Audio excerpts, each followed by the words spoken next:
राम संतों की बानी बानी स्वामी जी महाराज की आरती परम पुरुष राधा स्वामी। चरण गुरु गिरदार चरण गुरु गिरदार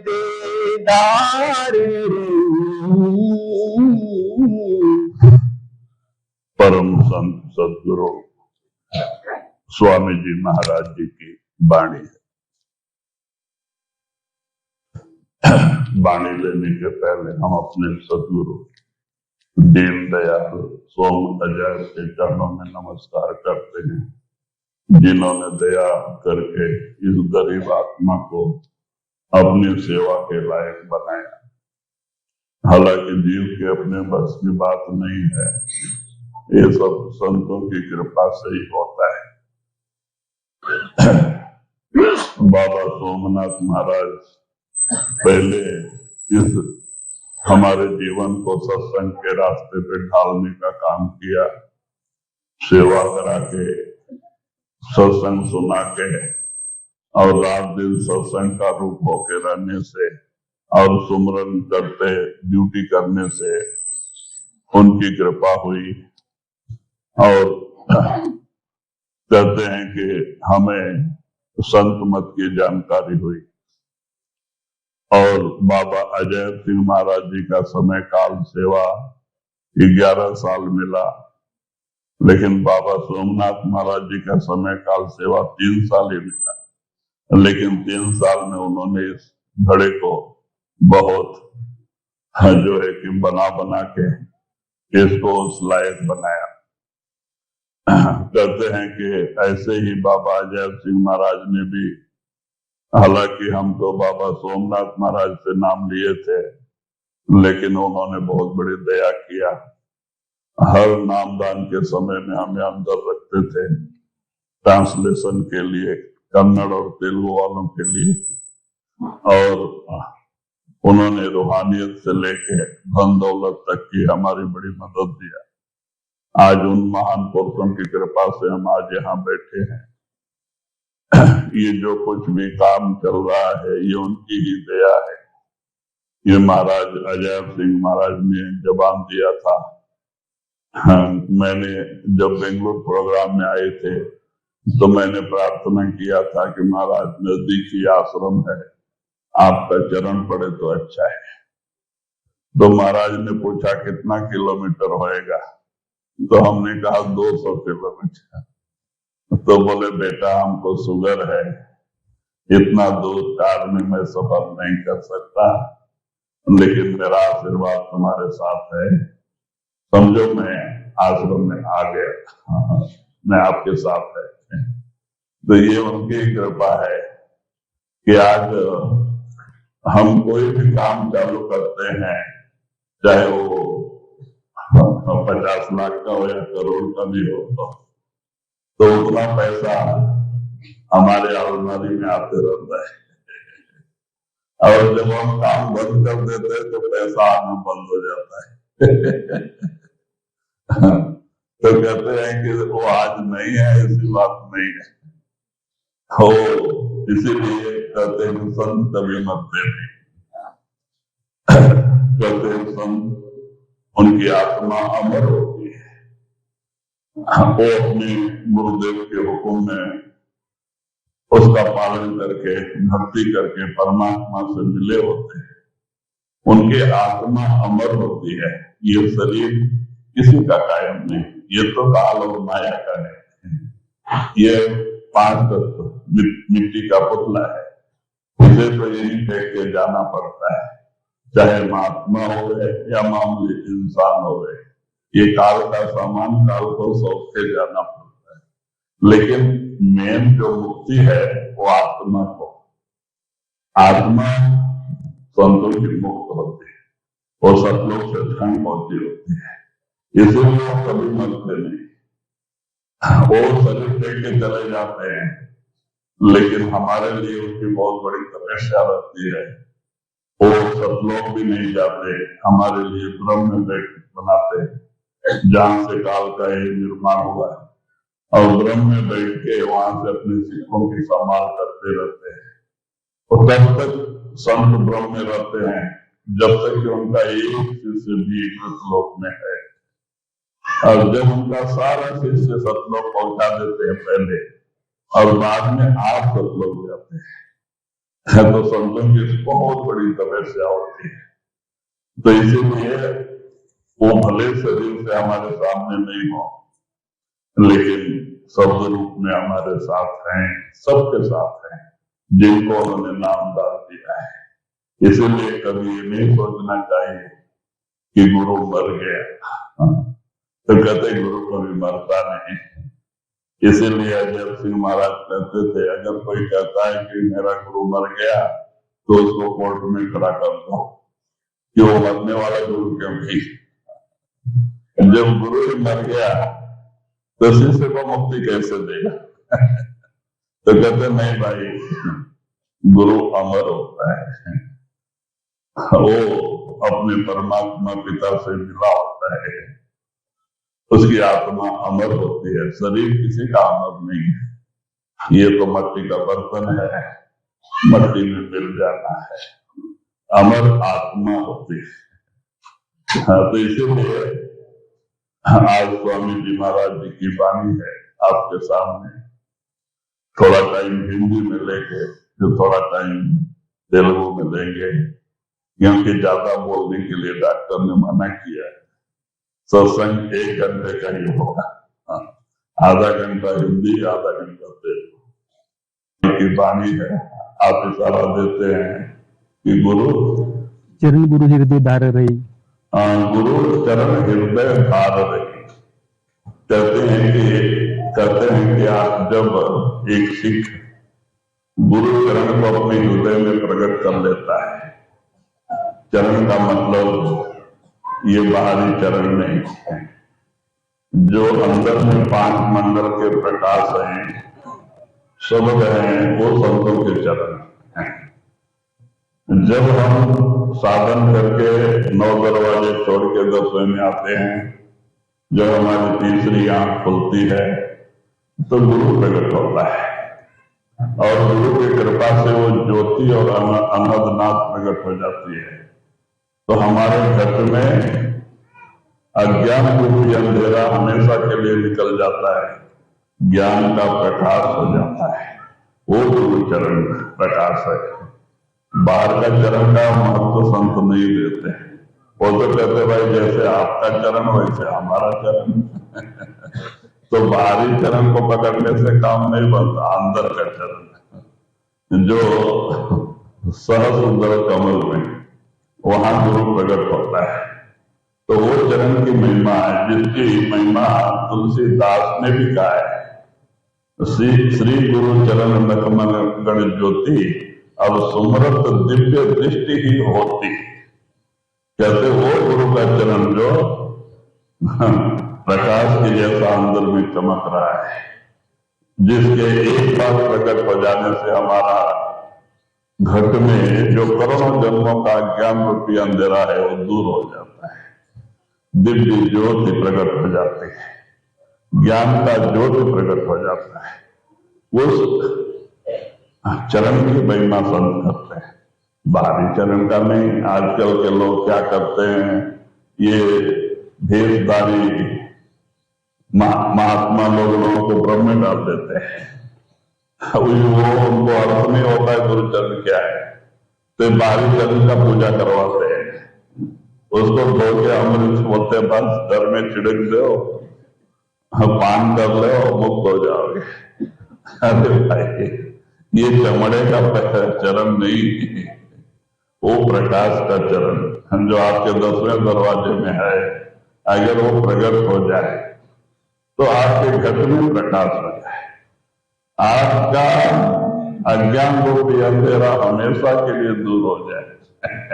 आंख बंद करो उजाला ही उजाला, अभी आंख बंद करो तो अंधेरा ही अंधेरा। तो कहते हैं कि आंख बंद करो तो उजाला ही उजाला नजर आना चाहिए, आंख खोलो तो बाहर भी उजाला नजर आना चाहिए। वो गुरु चरण प्रकाश होता है। तो जो अंदर के मंडल के प्रकाश हैं वो सच्चे गुरु चरण हैं, ये बाहर का नहीं। तो इसीलिए आप इशारा देते हैं कि एक सिख जब उस चरण को अपने हृदय में धारण कर लेता है और वहां से उसकी रूह चढ़ाई करने लगती है, और गुरु हमेशा हर मंडल में साथ होता है जी। चरण गुरु हृदयदार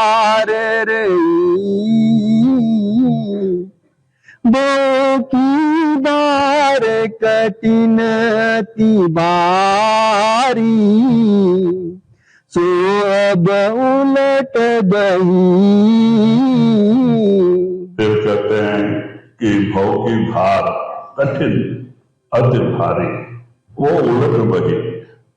कहते जो भवसागर की धार, काल का ये भवसागर, ये 3 लोग, ये उल्टा हो गया।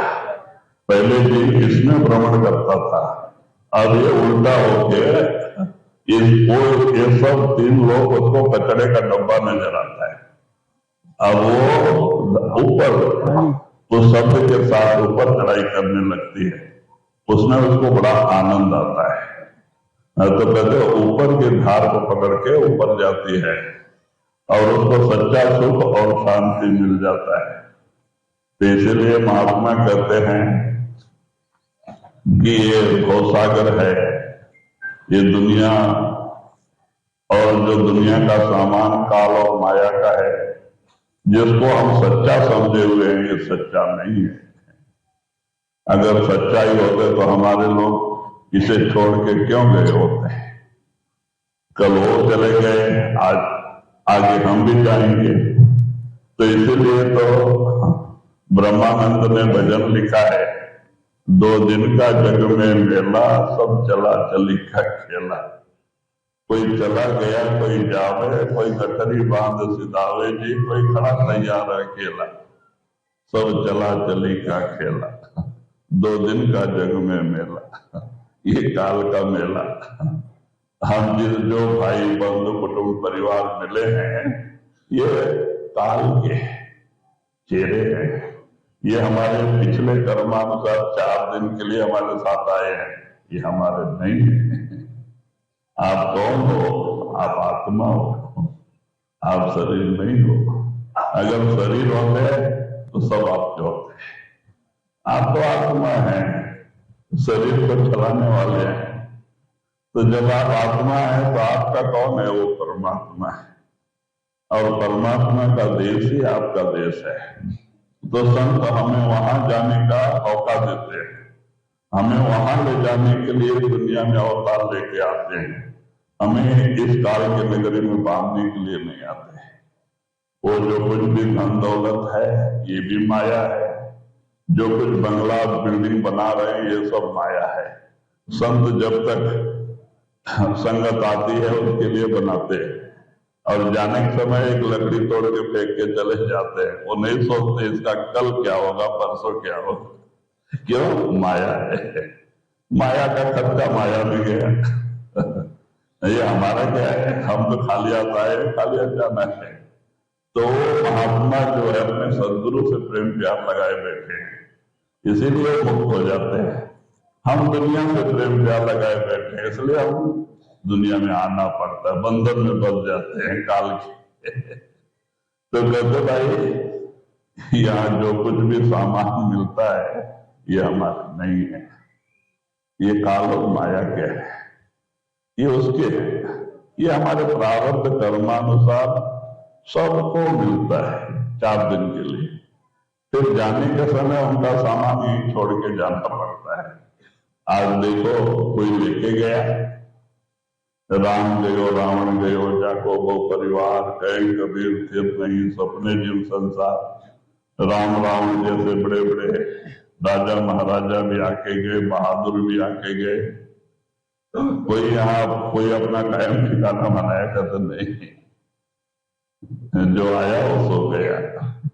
कहते जो पैदा हुआ उसे मरना है, और जो बना उसे बिगड़ना है। इसका भी उम्र होता है, ये शाश्वत नहीं है। कोई भी चीज दुनिया में शाश्वत नहीं।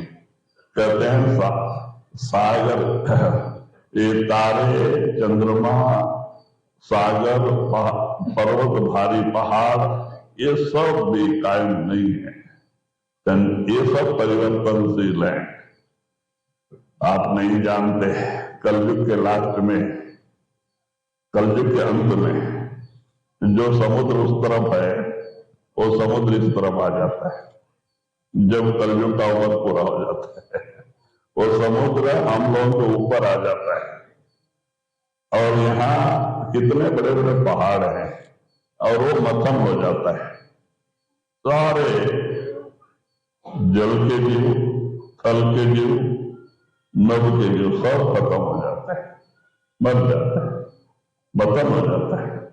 और फिर 4 युग तक ये पानी इस तरफ रहता है समुद्र, और समुद्र का भाग सूखता है और वो पृथ्वी बनता है।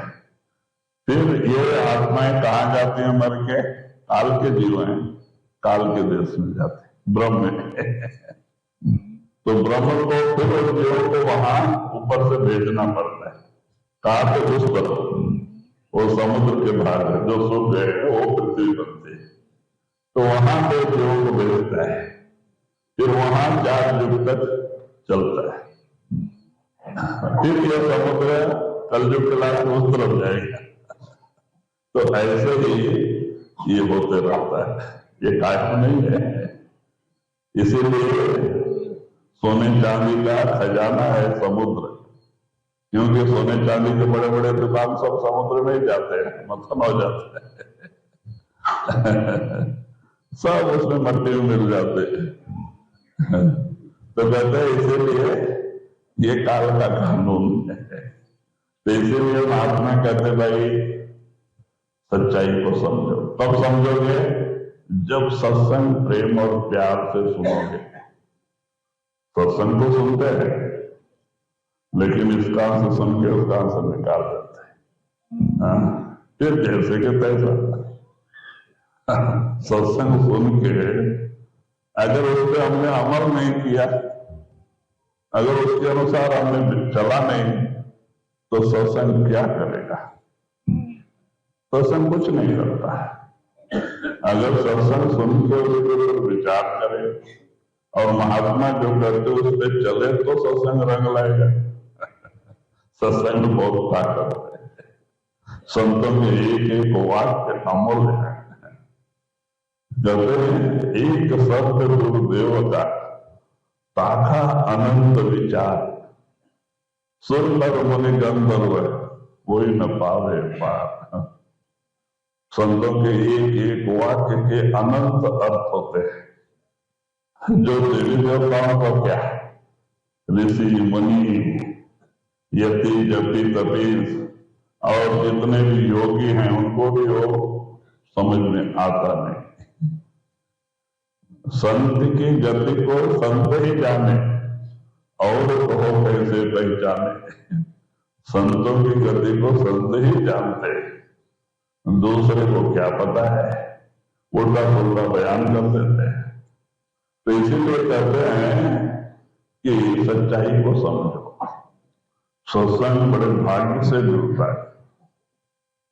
सत्संग के समय आराम से स्थिर होके सत्संग को सुनो, उस पर विचार करो घंटे 2 घंटे बैठ के एकांत में, और वो जो कहते हो उस पर आचरण में ले आओ। चलो तो आपके अंदर सत्संग रंग लाएगा, परिवर्तन आएगा।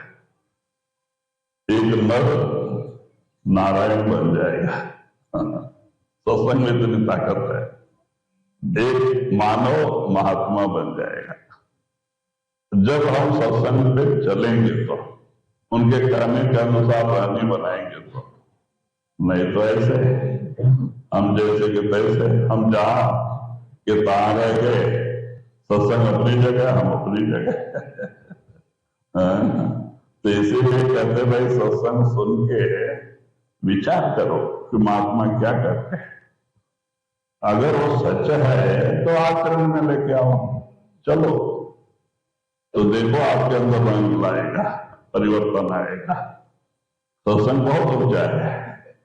कहते सत्संग सम तीरथ में कोई, जहां मन मंजन होई। सत्संग के समान बाहरी तीर्थ भी नहीं है। बाहरी तीर्थों में तो शरीर का स्नान होता है, लेकिन सत्संग में मन का स्नान होता है। क्योंकि जो सदियों से हम कर्म करते आए हैं, वो कर्मों की मैल कहाँ चढ़ी हुई है? मन पे, शरीर पे। ये शरीर तो बकरा है, माने मिट्टी का बर्तन है, इस पे मैल नहीं चढ़ती है, मन पे चढ़ती है। मन कर्म करवाता है, वो पाप मन पे ही करता है, मन मलिन होता है। वो पाप होने की ताकत उन नदियों में नहीं। ये तो शरीर का पाप हो सकती है लेकिन अंदर जो मन पे चढ़े हुए पाप है, वो धोने की ताकत उन नदियों में, पानी में नहीं। वो साधु संतों के वाक्यों में होता है। साधु संतों के निर्मल वाक्य जब हम प्रेम से सुनते हैं, तो हमारे बहुत सारे पाप करते हैं कहते करोड़ों जन्मों के पाप कट जाते हैं। तो सत्संग रूपी तीर्थ में जाके फायदा है, नुकसान नहीं। कहीं भी जाओ, जहां भी सत्संग है जाओ। हम तो कहते भाई हर जगह जाओ, जहां भी महात्मा अच्छी बात बताते हैं, सत्संग करते जाओ, उसमें क्या नुकसान है? यहां मत जाओ, वहां मत जाओ, हमने कभी जिंदगी में किसी से कहा नहीं। जहां भी सत्संग होता है जाओ, कुछ फायदा ही मिलेगा। तो कहते हैं कि भाई जाओ, अपने लायक जो बातें हैं उसको सुनो, अपने अंदर रखो, जो आपके लायक नहीं उसको छोड़ दो। कहते हैं भाई साधु ऐसा चाहिए जैसा सूप स्वभाव।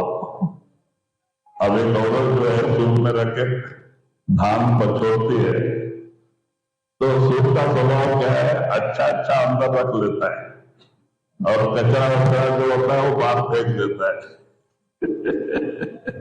तो कहते साधु भी ऐसा चाहिए, सत्संगी सुख का स्वभाव जैसा होता है। जहां अच्छी अच्छी बातें आपको मिलती है उसको अंदर रख लो, जो बातें अच्छी नहीं है उनको बाहर फेंक दो लेकिन जाओ, अच्छी बात है, फायदा ही है, नुकसान क्या है? तो इसीलिए कहते हैं एक साधु सुख के जैसा होना चाहिए, सबको सुने, लेकिन अच्छी बातों को अपने अंदर रखे, जो उसके लायक नहीं उसको फेंक दे सुनो सबकी।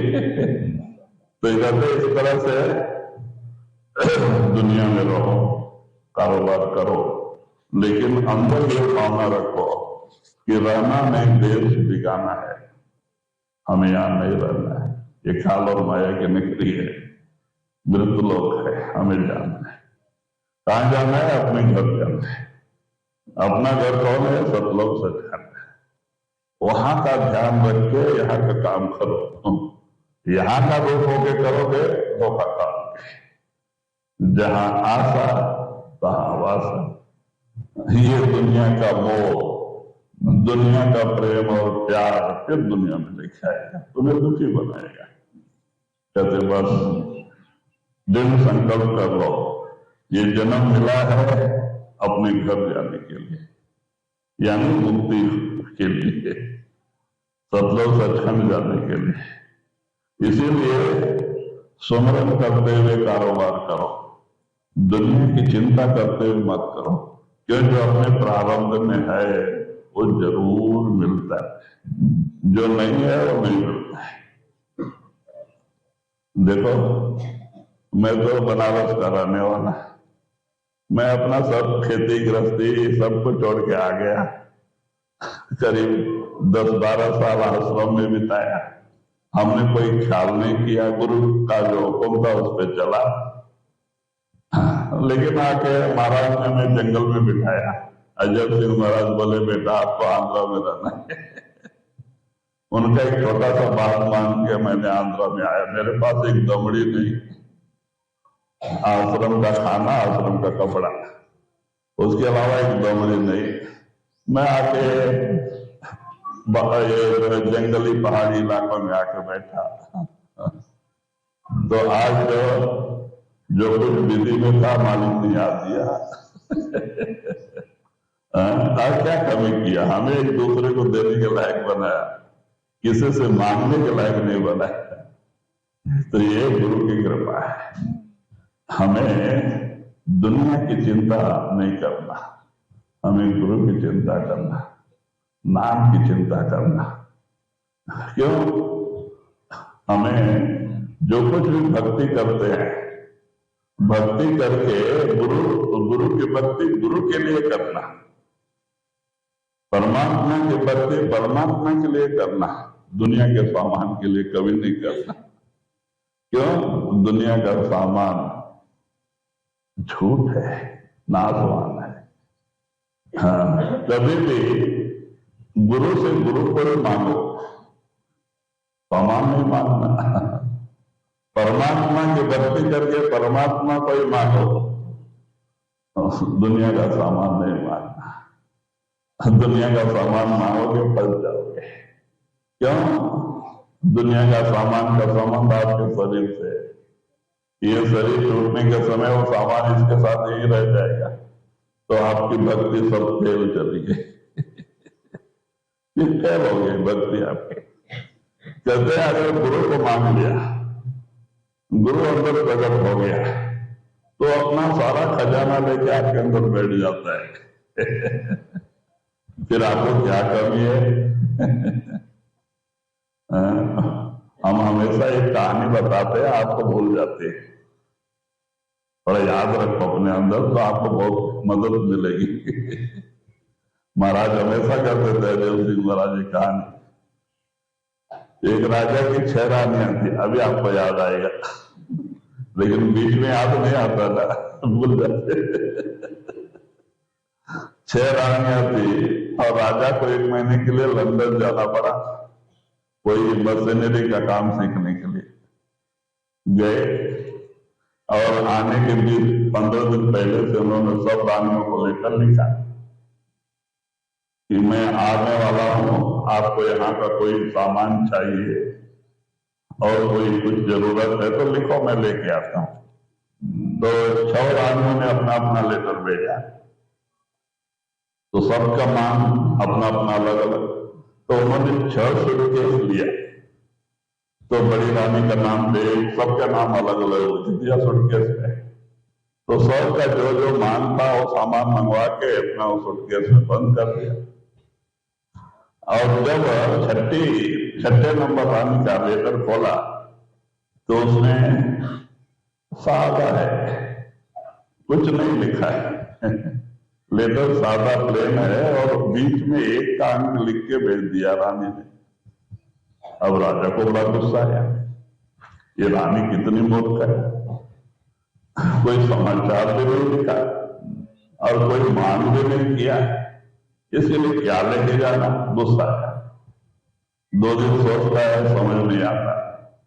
तो वो अपने जो एक मंत्री को लेके गया था राजा, और लेटर मंत्री के हाथ में दिया। तो राजा से मंत्री बुद्धिमान होते हैं। क्योंकि राज तो मंत्री के ऊपर ही चलता है, प्रधानमंत्री। राष्ट्रपति तो खाली साइन करने के लिए, काम तो प्रधानमंत्री करते। तो बाद मंत्री को दिया लेटर,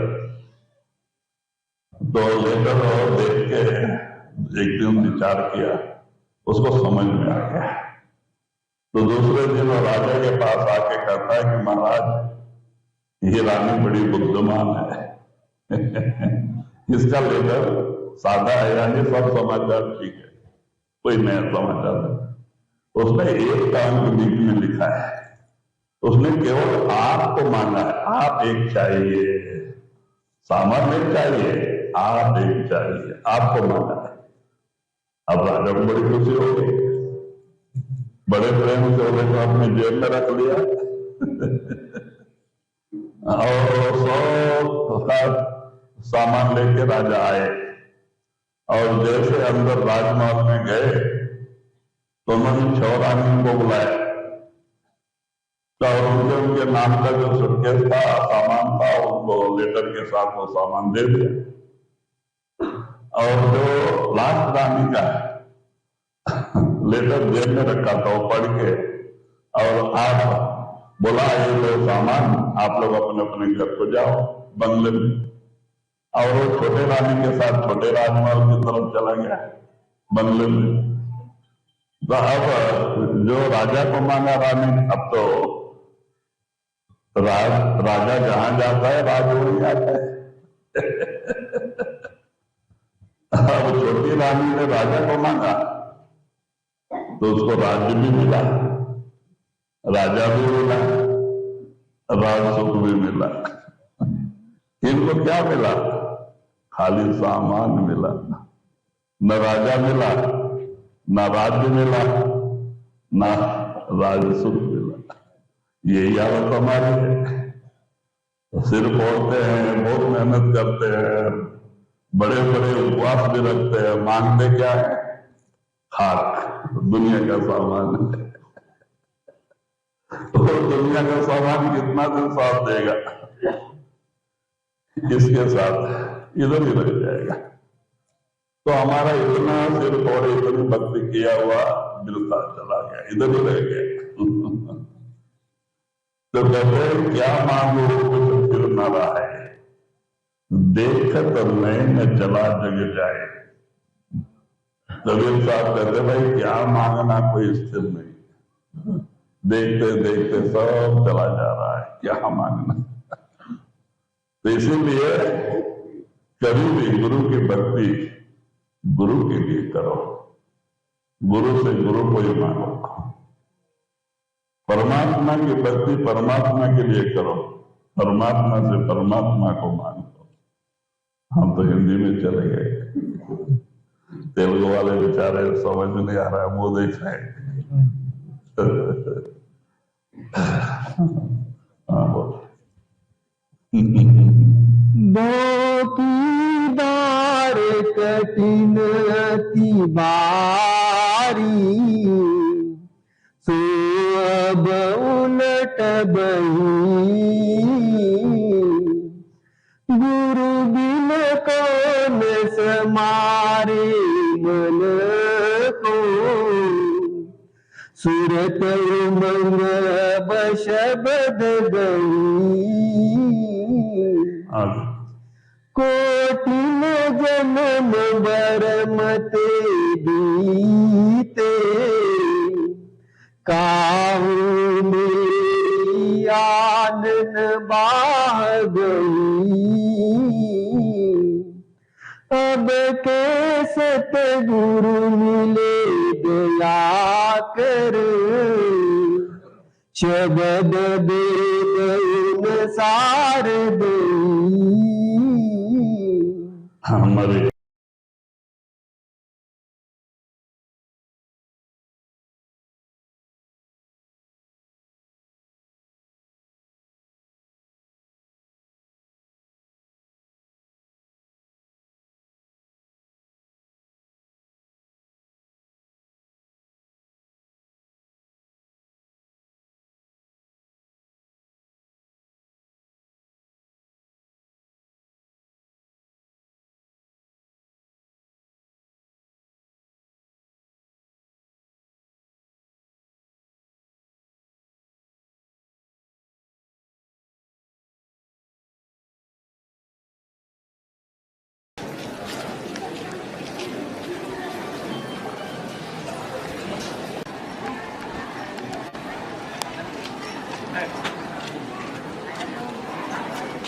इधर से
Mama, Papa,